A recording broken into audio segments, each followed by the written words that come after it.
예전에 제가 청년부 다른 교회에서 지도할 때는 기도 모임이 자주 있어서 이렇게 즉석에서 설교하는 일들이 많이 있었어요.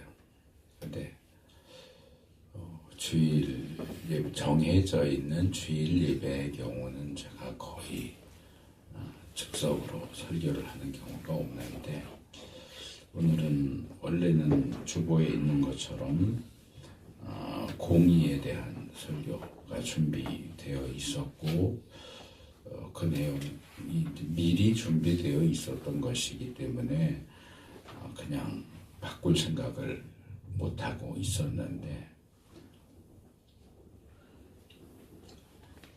찬송하는 시간 중에 계속 마음에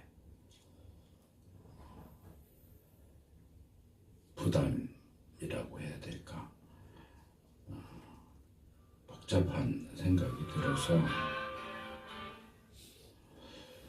준비된 설교는 다음으로 미루고, 오늘은 좀 즉석으로 하나님이 나에게 부담 주시는 그 내용을 전해야 되겠다 해서 갑작스럽게 본문을 바꾸고, 준비되지 않았지만 이 내용을 좀 함께 나누려고 합니다.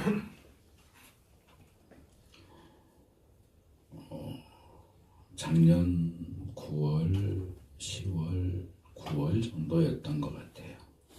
어느 여자분이 저한테, 모르는 번호인데 연락이 왔어요. 그러면서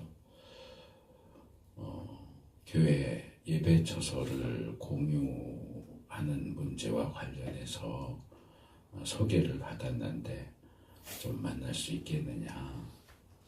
예전에 저희 잠깐 나오셨던 오 권사님 통해서 소개를 받았는데 한번 찾아오고 싶다 그랬어요. 그래서 그러시라고.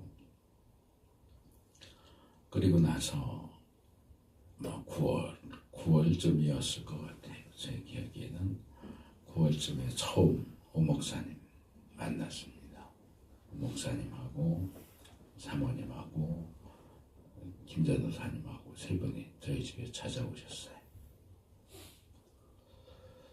처음에는 그냥 쉽게 생각을 했어요. 여기 이렇게 예배 처소를 해놓고, 저희는 주일 낮 예배 한번 드리고, 새벽 예배도 어렵고, 수요 예배, 금요 예배도 어렵고, 그래서 이 낮 예배만 드리는 것이 뭐라 그럴까, 장소를 낭비하는 느낌도 있고, 또 원래 제가 이렇게 공유하는 부분에 있어서는 별로 거부감이 없었기 때문에, 그럼 우리 예배 드리고 비는 시간에 오셔서 예배 드리시면 되겠다.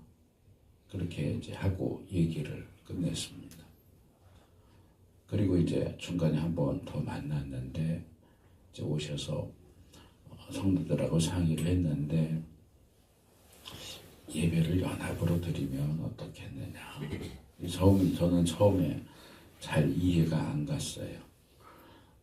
부활절 연합 예배라든가, 어쩌다 1년에 한두 번, 어쩌다 한 번 연합 예배 드리는 거는 괜찮은데, 매주 예배를 드린다, 교회가 다른데, 그리고 교단도 다른데, 매주 연합 예배를 드린다는 게,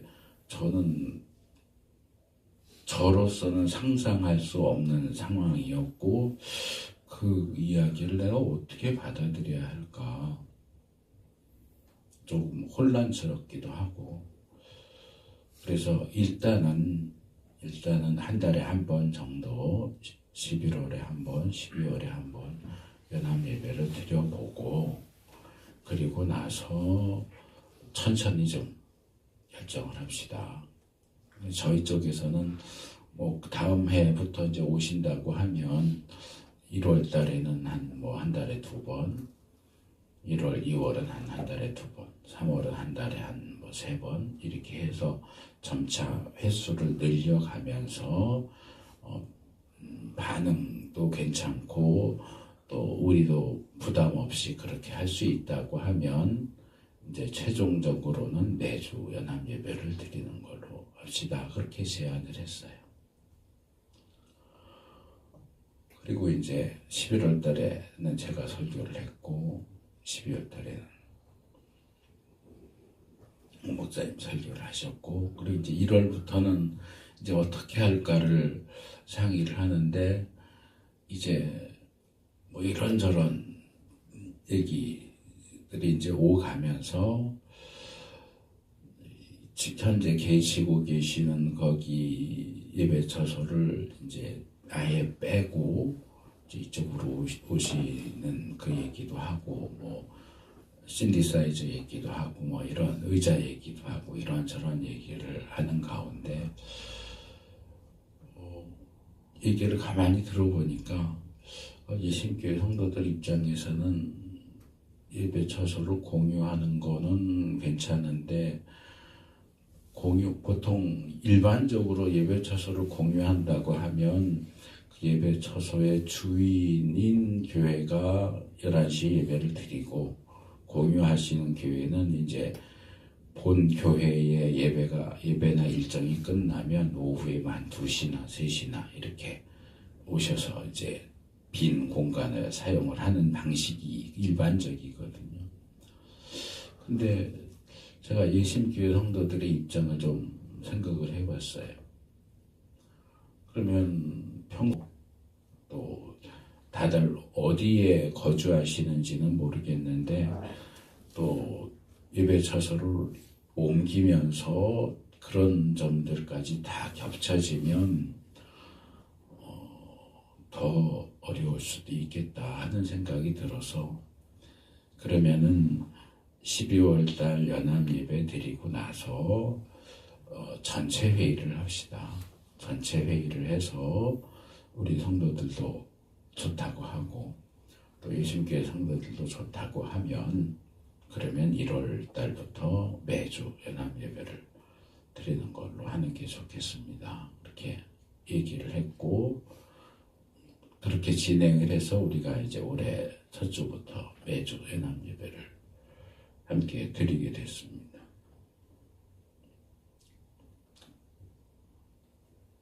제가 정신이 없어서 설교할 때는 녹음을 하는데 녹음하는 거 켜는 것도 잊어버리고 있었네. 그래서 올해 1월부터 함께 연합으로 예배를 드렸어요. 그래서 저희 성도들도 오 목사님 설교를 4번 들었고, 또 예신교회 성도분들도 제 설교를 이제 4번, 오늘이면 5번째 이제 들으시는데,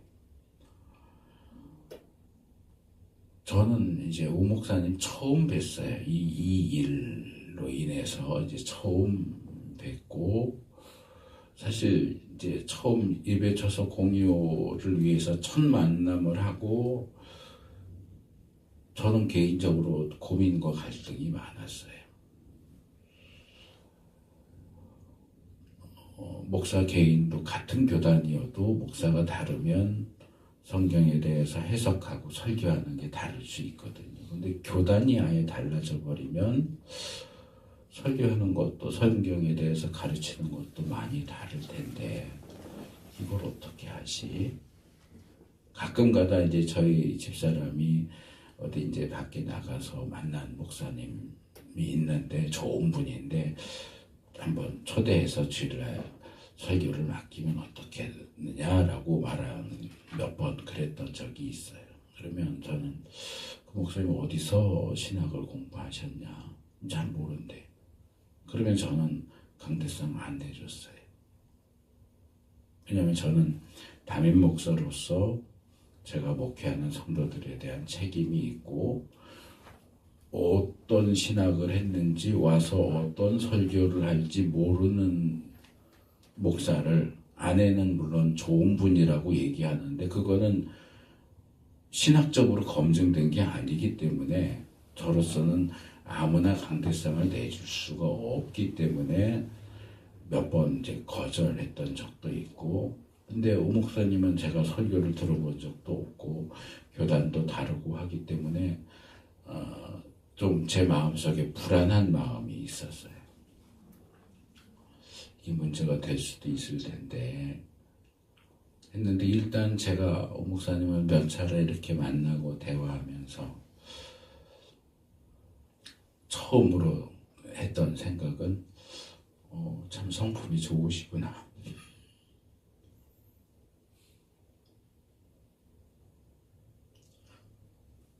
선한 분이시구나 하는 그 생각이 첫 번째로 들었습니다. 그리고 이제 두 번째로 들었던 생각은 부럽다. 여러 측면이 있는데, 저는 이제 기본 소리가 베이스예요. 베이스도 낮은 베이스예요. 그런데다가 이제 뇌경색을 앓으면서 이 신체 기능이 거의 절반 이하로 떨어지니까 막 정말 대학생 때 이렇게 소위 말하는 잘 나갈 때도 워낙 음역대가 낮으니까 한 레, 미 올라가면 힘들어요. 목이 아파요. 그래도 그때는 어떻게 이제 힘으로 밀어붙여서 그 음을 냈는데, 이제는 그게 안 돼요. 레 정도를 몇 번 소리 내면 목이 갈라지고, 그러다 보니까 이제 힘들어서 처음 연합예배 드릴 때도 말씀드렸지만 제가 아예 옥타브를 내려서 불러요. 안 그러면 목이 쉬어버리니까, 목이 가니까. 근데 오 목사님 개인적으로도 물어봤지만 뭐 중창단이나 합창단 하셨냐 그러니까 아니래. 근데 소리가, 테너 소리가 굉장히 좋으시더라고요. 그래서 아까도 찬양하는데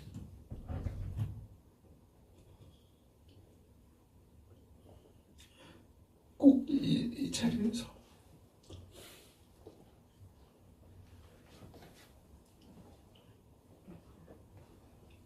함께 찬양하시는 거죠. 소리가 들리는 것 같아요. 목사님들 대부분 그렇게 찬양 안 하거든요. 같이 이렇게 회중 찬양해도 그냥 가만히 있거나 조용하게 하거나 그러지, 그렇게 힘내서 큰 소리로 찬양하고 함께 손뼉 치고 그렇게 안 하는데, 목사님은 참 적극적으로 열심히 하셔서 딱 대조되잖아요. 저는 입력을 이렇게 낮게 깔아서 하고, 손뼉도 제가 칠 수가 없으니까. 그래서 부럽다. 또 하나는 뭐 저는 아프기 전부터도 그렇게 활동적이지 않은 사람이어서 잘 안 다니지만, 이렇게 보면 주부에 계속 광고가 나왔잖아요. 뭐 이번 주는 어디 가신다, 어디 가신다. 벌써 얼마 안 됐는데도 중국 카자흐스탄인가 거기 갔다, 타지스탄인가 어쨌든 거기도 갔다 오시고, 또 뭐 지방에도 가신다고 그러고, 또 영국에도 가신다고. 그래서 내가 마비가 풀리면 오 목사님만큼 저렇게 활동적으로 다니면서 사역할 수 있을까? 자기가 원하는 곳, 또 자기를 필요로 하는 곳에 그렇게 마음껏 다닐 수 있다는 것도 좀 부러운 생각이 들었고, 몇 번 이제 개인적인 대화를 짧게 나눴던 적이 있어요. 그러면서 첫 주인가 둘째 주인가 이제 이 안에서 둘이서 식사를 했던 적이 있는데, 이제 목사들끼리도 좀 서로 알아가면 좋겠다 싶어서 이제 제 얘기도 짧게 하고 목사님 얘기도 짧게 들었는데, 저는 그냥 평생 제가 초점을 맞추는 건 성경이에요. 말씀.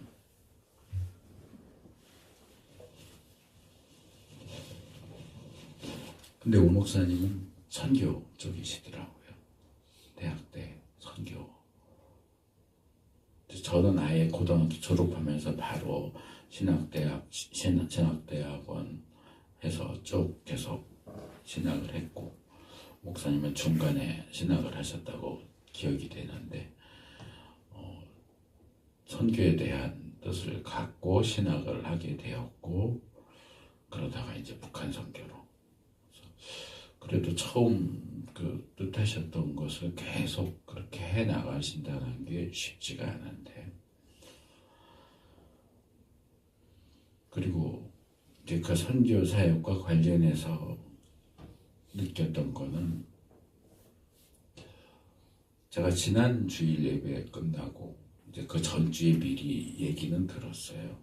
어디 지방에 내려가야 되는데 시간이 애매해서 식사를 같이 못하고 바로 예배 끝나고 내려가야 될 것 같다. 그래서 그럼 설교 순서를 저하고 바꾸셔도 된다 그랬는데, 그냥 설교하고 예배 드리고 바로 내려가겠다 그러셨어요. 그래서 예배 끝나고 식사를 못 하시고 가시는 것 같아서 끼니 거르지 마시고 가시면서 식사하시고 또 영국에도 잘 다녀오시라고 인사하면서 속으로 굉장히 바쁘시다. 그냥 그 생각만 했어요. 되게 바쁘게 사역을 하신다.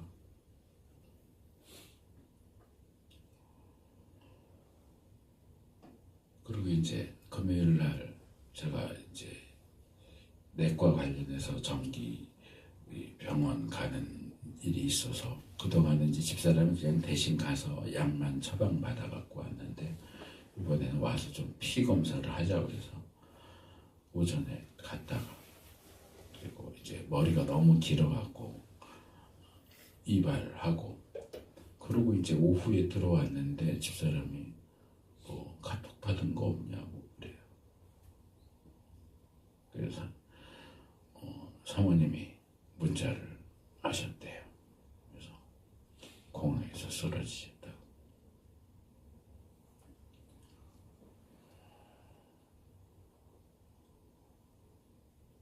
제가 그날 밤에 거의 자는지 깨는지 그냥 비몽사몽간에 계속 기도하면서 그러고 있었어요. 제가 그랬던 적이 평생 살면서 3번 있는데, 한 번은 제가 뇌경색이 오던 날, 너무 어지럽고 이렇게 오른쪽이 점점 이제 마비가 되니까 글씨를 쓰는 걸 하고 있었는데 글씨 크기가 점점 이렇게 작아지더라고요. 오른쪽을 못 쓰겠어요. 뇌경색일 거라는 생각은 전혀 못하고 내일 한의원에 한번 가봐야 되겠다. 그리고 밤에 자면서 잠을 못 잤어요.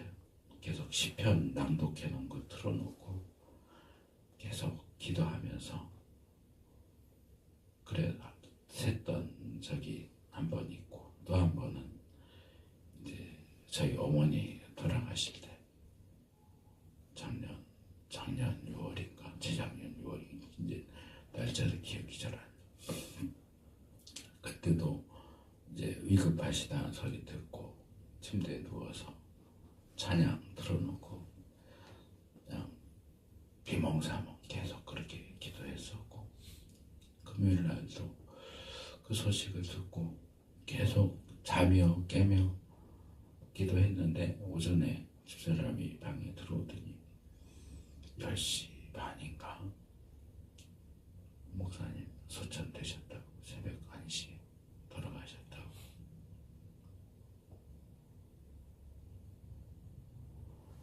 그러더라고요.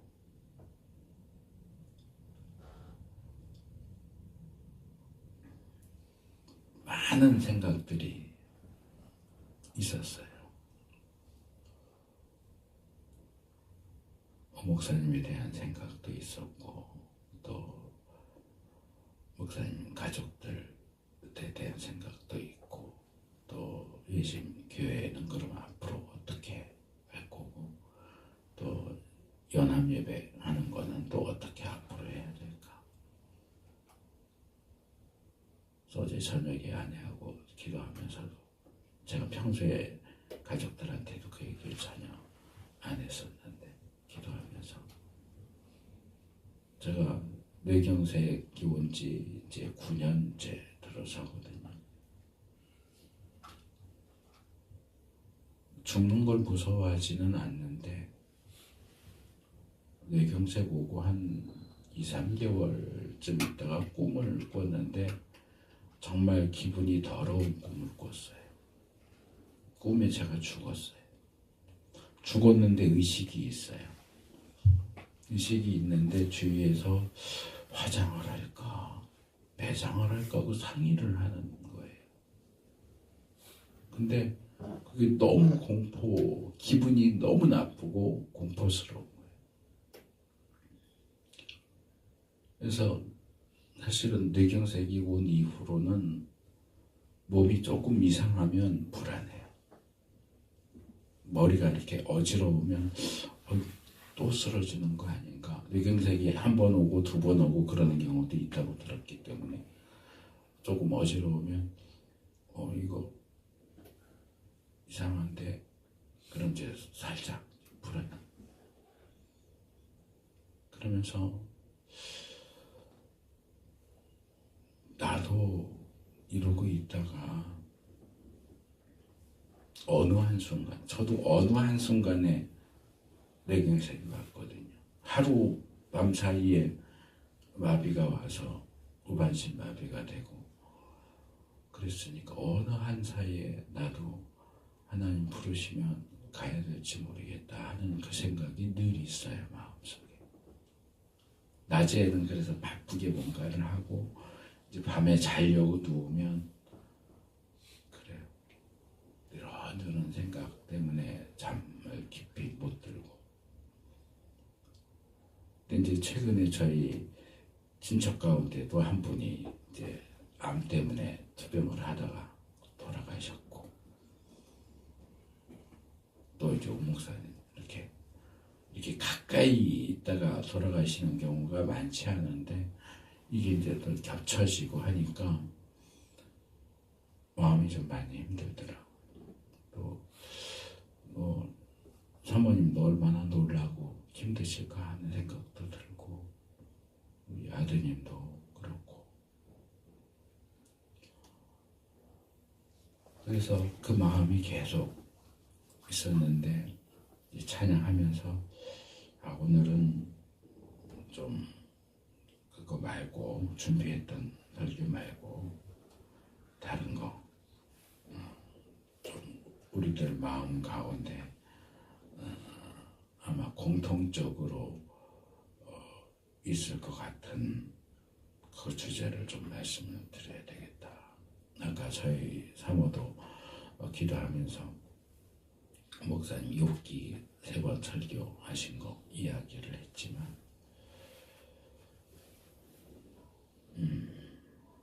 그래서 욥기가 떠올랐어요.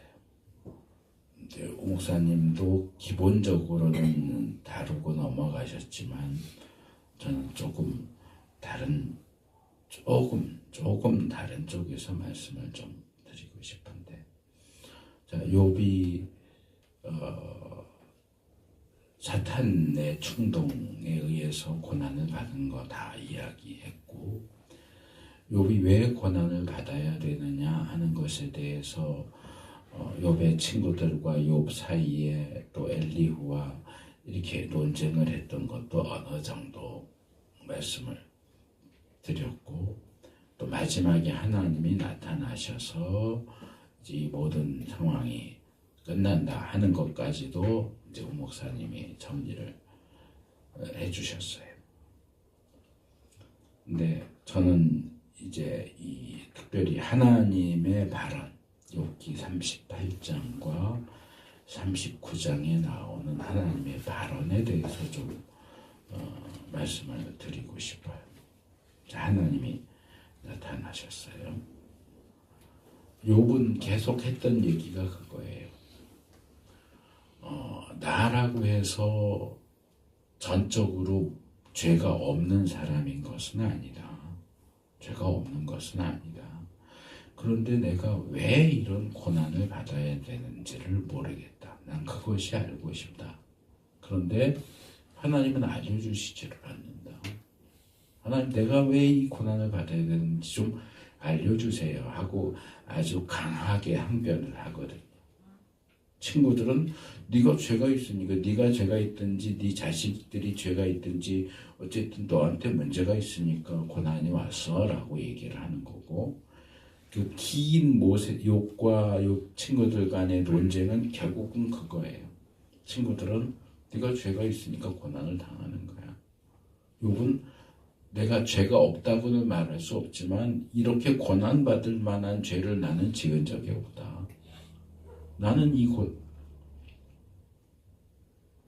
나에게 온 이 고난을 이해할 수 없다. 하나님이 말씀이라도 해주시면, 그 고난의 이유를 설명이라도 해주시면 이해하겠는데 아무 말씀도 없으시다.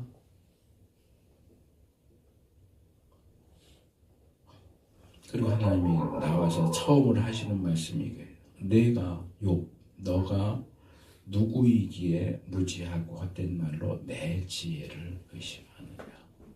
하나님의 지혜를 얘기하세요. 네가 나의 지혜를 이해할 수 있어? 그리고 그 하나님의 지혜의 실제적인 예들을 2장에 걸쳐서 쭉 펼쳐내세요. 처음 하는 얘기가 창조예요. 땅의 기초를 놓을 때 누가 땅을 설계했고 측량했고 땅을 버티는 기둥을 세우고 주추도를 놓았는지 아냐. 바다에 대한 얘기, 그리고 대낮의 광명에 대한 얘기, 또 죽음의 세계에 대한 얘기, 빛에 대한 얘기, 눈에 대한, 하늘에서 내리는 눈을 쌓아둔 창고에 들어가 본 적이 있느냐, 해가 뜨는 곳에 가본 적이 있느냐, 폭우가 시내가 되고 냇물이 되도록 하는 거 어떻게 하는지 아느냐, 얼음에 대한 얘기, 북두칠성 별들에 대한 얘기, 계절에 대한 얘기, 그리고 39장으로 넘어가면 이제 동물들에 대한 얘기로 넘어가. 염소가 언제 새끼를 낳냐, 들사슴이 새끼를 낳는 거 본 적 있냐, 들나귀에 대한 얘기, 들소에 대한 얘기, 타조에 대한 얘기,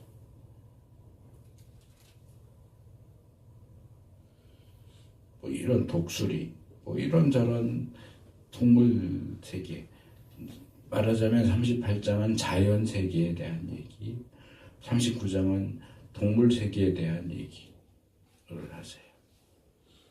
하나님의 지혜를 얘기하는데 왜 그 지혜의 예로 자연 세계와 동물 세계를 얘기하느냐.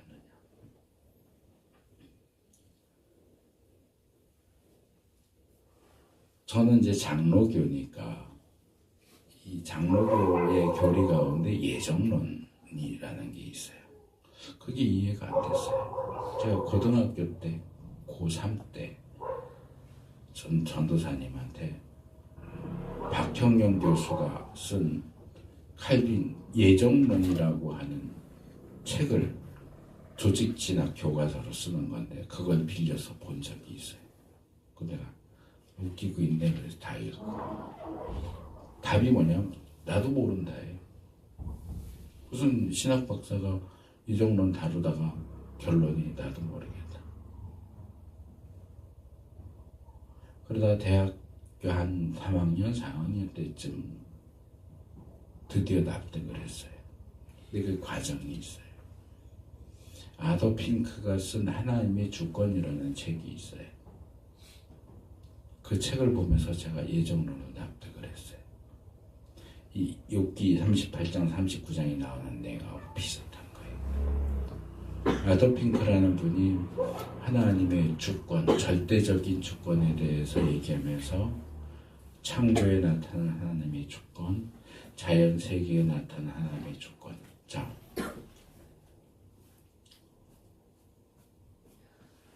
낮이 되고 밤이 되고 봄, 여름, 가을, 겨울 계절이 바뀌고 왜 그래요?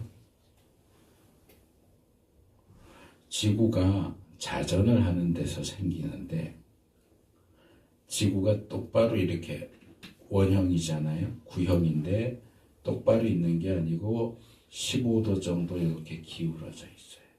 이게 15도 정도 기울어져 있기 때문에 그런 변화가 와요. 왜 지구가 15도 기울여 있어요? 하나님이 그렇게 창조하셨어요. 자, 우리 가운데 누가 하나님 이건 말도 안 돼요. 왜 지구를 15도 기울게 하셨어요? 그러는 사람이 있어요? 그럼 그냥 인정하잖아요. 겨울에 눈이 내리고 여름에 비가 내리는 거에 대해서 항의하는 사람이 있어요? 하나님 왜 여름인데 비가 와요? 눈이 와야죠. 그런 사람이 있어요? 안 그래요. 없어요. 그게 하나님의 주권이에요. 하나님이 그렇게 정하셨어요. 바닷물은 여기까지 하고 정하시면, 경계를 정하시면 바닷물이 거기서 더 넘어오지 못해요. 해가 뜨거워지고 자연계에 나타나는 모든 현상들, 동물계, 식물계에 나타나는 모든 것들 하나님의 창조에 있어서, 섭리에 있어서 하나님이 정하신 것. 요즘에 말들이 많지만 하나님이 인간을 창조하실 때 남자와 여자로 만드셨어요. 왜 하나님 남자와 여자로 만드셨어요? 다른 성도 만드시죠.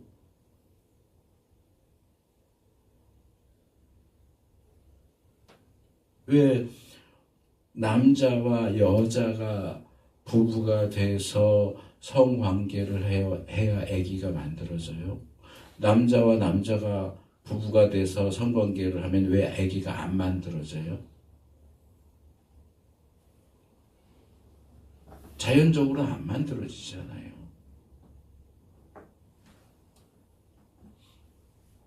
아무리 동성애 커플들이 입양을 하고 어쩌고 저쩌고 시술을 하고 어쩌고 저쩌고 해도 자연적으로는 안 만들어져요. 왜? 하나님이 그렇게 정했거든요. 그 정한 그것이 하나님의 주권이에요. 그래서 자연계에 나타난 하나님의 주권을 인간에게, 특별히 인간의 구원에 적용한 게 예정론이에요. 하나님이 정하셨어요. 자연계에 지구가 15도 기울게 만들어진 게 하나님의 뜻이듯이 인간 사회에서 일어나는 모든 일들, 전반적인 모든 일들이 하나님의 뜻대로 이루어진다 하는 것을 작정이라고 말하고, 특별히 인간의 구원과 관련해서 일어나는 일들을 예정 이렇게 얘기해요. 그런데 이게 우리 이해의 범위를 넘어서요. 우리가 아무리 세계에서 가장 머리가 좋고 IQ가 좋은 사람도 이건 이해를 할 수가 없어요. 그러니까 성경이 예정에 대해서 설명을 안 해. 미리 정하셨다 이렇게는 하는데 미리 정하는 것이 어떤 방식으로 되어지고 어떤 기준으로 되어지고, 하나님이 세상 창조하시면서 성경에 지구 15도 기울어졌다 안 나오잖아요. 그냥 하나님이 세상을 만드셨어요. 근데 과학자들이 연구를 해보니까 지구가 똑바로 안 서 있고 15도 기울어져 있네. 왜 15도 기울어져 있을까? 설명 안 해요. 근데 거기에 대해서 반박하고 반발하고 싸우자고 그러는 사람 없어요. 그냥 그거는 기정사실로 인정하는 거예요. 그게 우리 신학적인 관점에서 보면 하나님의 주권을, 자연세계에 펼쳐지는 하나님의 주권을 인정하는 거예요. 근데 이건 이제 사실은 남의 일이잖아요. 그게 인간과 관련되고 나와 관련되면은 이게 또 반발심이 생기는 거예요. 그럼 왜 하나님이 왜 자기 마음대로 그렇게 정해? 뭐가 됐든 간에 왜 하나님 마음대로 해? 자연 세계를 하나님 마음대로 창조하신 것에 대해서는 찍소리도 못하면서 자기 자신에 대해서는 왜 하나님이 자기 마음대로 해? 우리도 자기 마음대로 하잖아요. 우리도 자기 마음대로 할 수 있는데 하나님은 자기 마음대로 하면 안 돼요. 그게 하나님이 욥에게 말씀하시는 거예요. 야, 아까 말씀드렸던 1절 38장 1절 2절 내가 누구기에 무지하고 헛된 말로 내 지혜를 의심하느냐. 그냥 쉽게 말하면 야, 이 무식한 놈아, 네가 뭐 안다고 내 지혜를 의심해? 아는 거 있어도 이거 알아? 저거 알아? 그러면서 계속 나열하시는 거예요. 그거 알면 그 다음에 나한테 따지러 와. 근데 과학이 발전해서도 그거 다 몰라요, 우리가.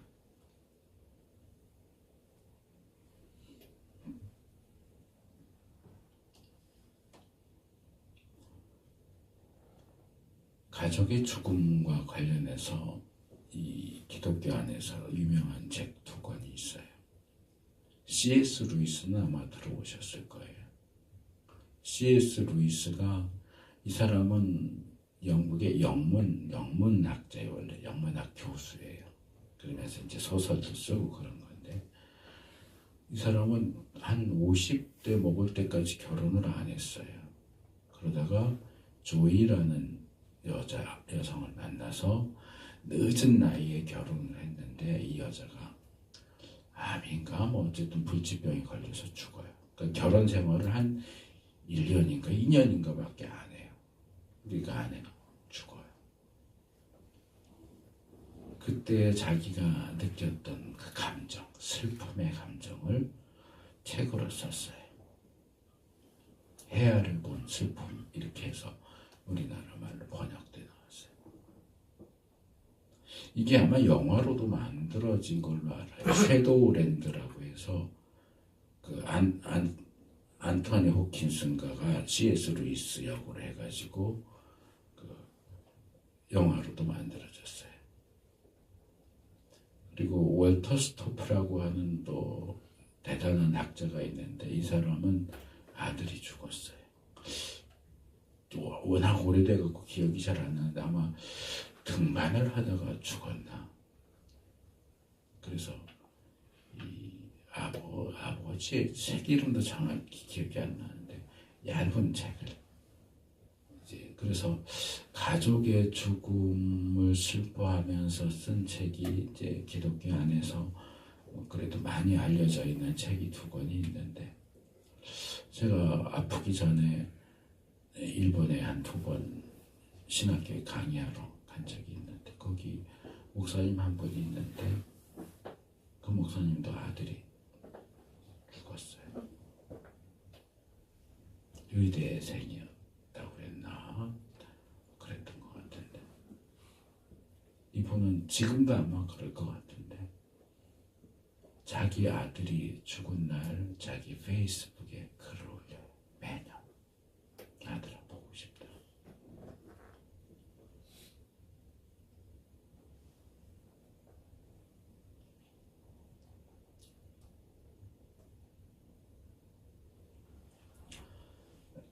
사랑하는 가족의 죽음은 우리에게 큰 슬픔이죠. 그리고 뭐 병을 앓다가 죽었다든지 노안으로 이렇게 하다가 이제 돌아가실 때가 돼서 돌아가셨다 이러면은 조금 나은데 이번처럼 갑작스럽게 돌아가시면 그게 우리에게 충격으로 오죠. 돌아가실 걸 알고 있다가 돌아가셔도 그게 충격이 없지 않은데 전혀 그러지 않은 상황에서 돌아가시면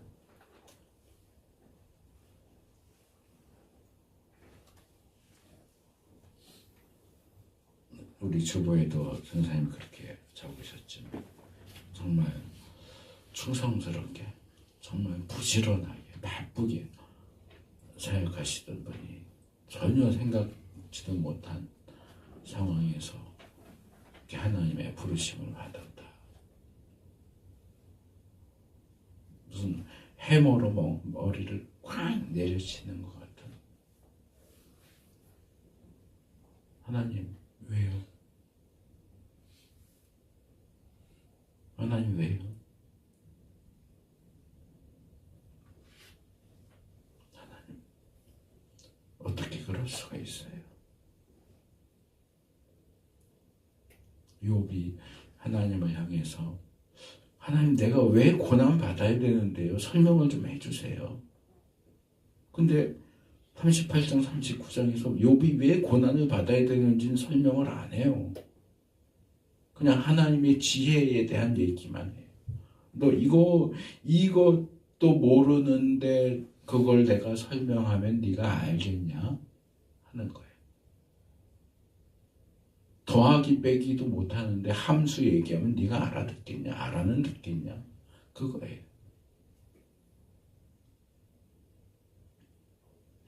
어느 분이 그런 표현을 썼어요. 하나님이 자수를 놓는 데요. 꼭 하나님이 아니어도 돼요. 우리 어렸을 때 이렇게 나무로 된 이렇게 둥그러된 이렇게 된 판에다가 천 이렇게 대고 밑그림이 있으면 거기다 이제 바늘로 해갖고 자수 놓잖아요. 그 자수를 예를 들어요.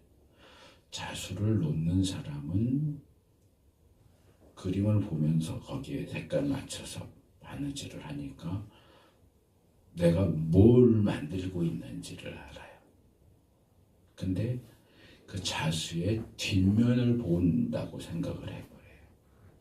그러니까 하나님은 자수의 앞면을 보고 일하시는 거고 우리는 자수의 뒷면을 보고 있어요. 저게 뭐야?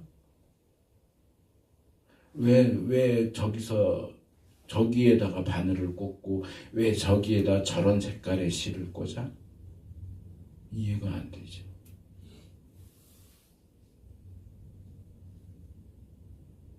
왜 하나님 저렇게 행동하시는지 이해하기가 어려워요. 근데 그걸 앞면을 보면 왜 여기에 바늘을 찔렀고 여기에 왜 색깔을 바꿨는지 안다는 거예요. 근데 하나님이 우리한테 앞면을 안 보여주세요. 우리는 계속 뒷면만 보는 거예요. 나중에 하나님 나라 가서는 설명을 들을 수 있겠지만 지금 여기에서는 그 설명을 들을 수가 없어요. 그래서 제가 급하게 본문 정하고 몇 가지 메모하면서 오늘 설교 제목을 이렇게 했어요. 이해할 수 없는 하나님 앞에서 우리는 하나님 이해할 수가 없어요. 우리에게 일어난 일도 이해할 수가 없고 하나님 왜 그렇게 하시는지도 이해할 수 없고 왜 그렇게 열심히 정말 바쁘게 자기 몸 상태도 잘 돌보지 못하는 그런 상태로 그렇게 충성했던 분을 갑작스럽게 데려가시는지 이해를 할 수가 없죠. 너무 바쁘게 사역하셔서 좀 쉬어라, 너 충분히 했다 하시는 건지. 비슷한 경우가 저는 스데반이라고 생각을 해요.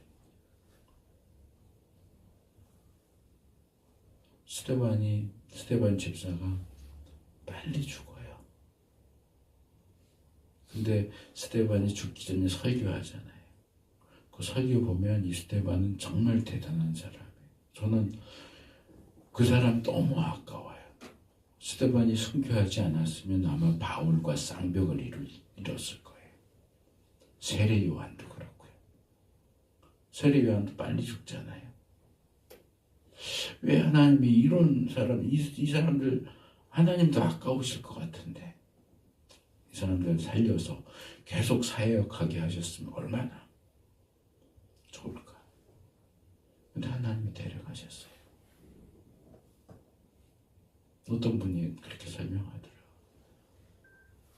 그분이 살아서 해야 할 일을 다 했기 때문에 하나님이 데려가셨다. 연극으로 치면 아무리 연기를 잘해도 자기 역할 끝나면 무대에서 내려가는 거예요. 나 여기서 죽기 싫어. 나 저기 연극 끝날 때까지 계속 등장할 거예요. 아니요. 그건 감독맘이죠. 각본대로 너는 여기까지만 등장하고 여기서 이제 죽는 거다. 그러면 죽는 거예요. 우리는 전체 각본을 몰라요. 감독도 아니에요. 그냥 다만 순간순간 볼 때 아우 저 사람 아까운데 왜 죽어? 저 등장인물은 조금 더 살려주면 좋겠는데 왜 거기서 죽게 만들어? 그건 우리의 관점인 거고. 문제는 이거죠.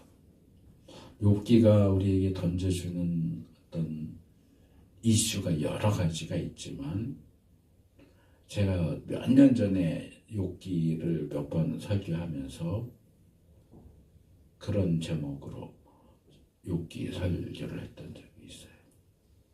이래도 믿을래? 이래도 믿을래? 이해할 수 없는 고난, 이해할 수 없는 질병, 그걸 주는 하나님, 설명도 해주지 않는 하나님. 너 하나님이 그래도 하나님 믿을래? 이해할 수 없는 하나님을 믿을 수 있을까요? 성경은 그래도 믿는 게 믿음이라고 얘기합니다.